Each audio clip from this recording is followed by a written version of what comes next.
కార్తీక మాస ప్రారంభం దేంతో అంటే ఆకాశ దీపంతో ప్రారంభం. నిజానికి ఏవి ఆకాశ దీపాలు? మీరు నేను పెట్టక్కర్లేదు. ఆకాశ దీపాలు వెలిగించిన వాడు పరమేశ్వరుడు. సూర్యుడు, చంద్రుడు, నక్షత్రములు ఇవి ఆకాశ దీపాలు. మరి కార్తీక మాస ప్రారంభం దేంతో మొదలు? ఆకాశ దీపంతో ప్రారంభం. ఆకాశ దీపం ఎక్కడ వెలిగిస్తారు? దేవాలయంలో వెలిగిస్తారు.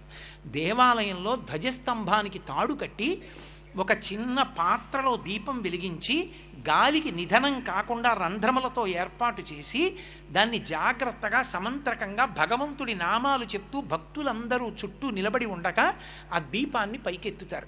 ఎవరి శక్తి కొలది వాళ్ళు కార్తీక మాసంలో ఆకాశ దీపాన్ని పైకెత్తడానికి చమురో ఒత్తులో ఏవో ఒకటి ఇస్తూ ఉంటారు. అది పైకెత్తుతారు. ఎందుకని? ఇప్పుడు ఆ దీపం ధ్వజస్తంభం మీద ఉండి అంతటా వెలుతురు చిమ్ముతుంది. ధ్వజస్తంభం